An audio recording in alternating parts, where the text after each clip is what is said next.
I don't know if what I'm about to share with you all is good news or not, but let's find out, even though some people seem to think so.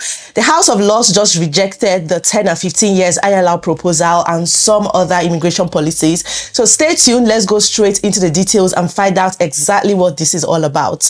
My name is Tochi, and welcome to my channel. Please like this video, give it a thumbs up as you're watching, so YouTube can recommend it to more people that needs to see it. To all my returning subscribers, you guys are amazing. You're welcome back to today's video. If you're yet to subscribe, please click the subscribe button right now. I honestly don't know why you haven't yet. It's the House of Lords just published this 122 pages report, right? It's a lot. I'm sure that if we want to go through this, we might not end this video today. Okay, so let's just look at the summary. Now, the House of Lords Justice and Home Affairs Committee has today published a major new report on settlement, citizenship and integration. It calls for urgent improvement to migration data and warns against extending settlement routes for most migrants. So one of the major findings of this report is that there's significant gaps in immigration data. So here it says that it's going to be difficult both for the government to formulate immigration policy and for scrutiny bodies to assess the likely impact of government proposals. It says that the data is woefully inadequate, and they're urging the Home Office to give updated reports on data of people that are entering the UK, people that are leaving, immigration numbers and everything. That they're saying in their reports that the numbers are inadequate. So they are also saying that the most disturbing of all of them is that they do not know the number of people or which migrants are even in the UK at the moment. So for large numbers of visa entrants, we have no data to assure us whether they did in fact leave when they were meant to leave. So in their words, they say this is a historical problem of data collection and includes an absence of departure records for migrants who have arrived or been due to leave the UK between 2021 and 2026 and is ongoing. So this is simply not good enough, and this data failure should be addressed as a matter of urgency. So if you read this, I'm sure your first thought will be, so what's up with all the data that the Home Office have been releasing? They tend to release reports almost every month or almost every quarter, showing number of people leaving the UK, number of people coming in, you know, how visa numbers are reducing and all of that. So you just wonder, after reading this, the first thought will be, are you saying that those numbers are inaccurate, that we shouldn't depend on it, or is there something more to this? Okay. And we've also seen reports countless times on the number of people that are leaving the UK. Those reports are always released to us every now and then. The Office of National Statistics always does well to release those numbers, those data, those figures. But here, the House of Lords is now saying that we don't have accurate data, so that this matter should be treated as a matter of urgency. The most interesting part of this for me when I was going through this is where they said that they do not know which or how many migrants are in the UK. Guys, let me know what you think about this. So the committee notes that Home Office migration statistics focus primarily on arrivals rather than outcomes after migrants have entered the UK. Okay, maybe this answered the question I just asked. So it says evidence is significantly weaker on issues such as employment outcomes and the use of public services, creating major challenges for policy makers. Guys, I also have a question after reading this, right? And I am sure you have so many questions to ask. If they're saying that they do not have enough data to determine this, where are the governments getting the data they use to make these policies from? Right? So sometimes we have to ask questions, because we as migrants, we might not understand what's going on with the government or people at the top. We just deal with what they tell us, but we're still entitled to ask questions, aren't we? Now, moving on, significantly, the committee also urges ministers not to proceed with its end settlement plans to extend the standard route to settlement from 5 years to 10 years. Basically, they are urging the government not to go ahead with the planned extension of time for ILR from 5 years that it is currently to 10 years and even 15 years for some other migrants. Okay, their reason is that it's going to undermine integration, it's going to increase poverty, and then it's also going to make unauthorized authorized immigration population to increase. So people that are not supposed to be here would have to be here longer. The committee also warned that applying the changes retrospectively to migrants already on a route to settlement would be manifestly unfair and could damage the UK's reputation. So for them, they're saying two things here, if you're very observant. Firstly, they're saying the government should not even go ahead with extending settlement. They should still leave time for ILR at 5 years, right? And secondly, still under this ILR, they're saying that they shouldn't apply it retrospectively. It's going to be such a great disappointment for those who have built their lives, who are already trying to figure out what to do with themselves, who are already, settling in and just counting down to ILR and just trying to move on. Because yes, visas can be very limiting. Being on a visa can be so restrictive and limiting. There's just so much you can do on a visa. But ILR gives a bit, of freedom to do other jobs and businesses that you would want to do. You get? The House of Lords here are now rejecting the both. They're saying, don't extend the time, still leave it at 5 years, and at the same time, don't apply it retrospectively. So guys, this is what they're saying, and we know that the House of Lords contribution matters a lot. Okay, so the report states that extending the qualifying time to ILR risk undermining integration by reducing affected migrants' scrutiny of status. This would limit their ability to make long-term employment, family and housing decisions, right? So people are already saying, oh, do not buy a house, do not do that, because there's uncertainty everywhere. Imagine you having to wait for 15, you don't even know if you have to wait for 15 years or 10 years. And if you came into the UK when you were 35, add 15 years to your age. If you came in when you were 40, add 15 years to your age. Even if you came in when you were 30, add 15 years to your age.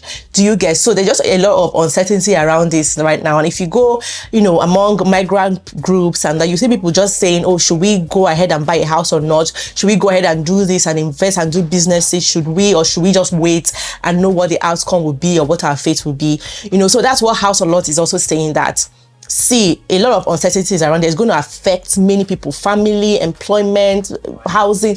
A lot of decisions that are hanging around this would be affected, right? So we do not support the government's proposal to extend the baseline qualifying time for ILR to 10 years or to 15 years for those on work visas below ROQF 6 and to 20 years for refugees.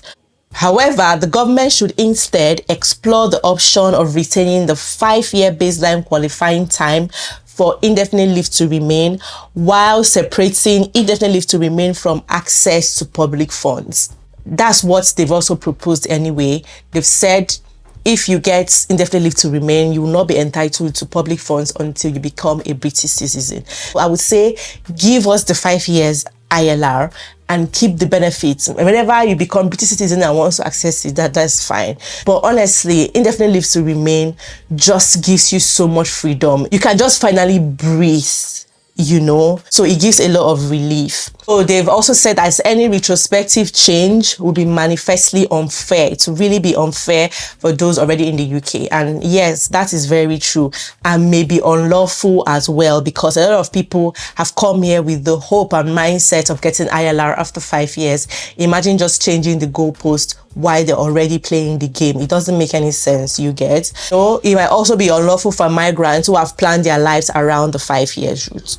So also, the UK's reputation would be adversely impacted by the retrospective action, which will likely make the UK a less attractive destination for highly skilled migrants in the future, right? And yes, if you now say ILR is going to be 10 years, those that are yet to come who would not want to wait 10 years for ILR might look somewhere else, especially for highly skilled migrants. It's going to be less attractive destination for highly skilled migrants in the future who would not want to wait 10 years to get settled in a new country. So they'll likely look to other countries that will give them settlement and citizenship sooner. Now, in line with the majority opinion of the Justice and Home Affairs Committee, the report concludes that any changes to ILR rules should not apply retrospectively.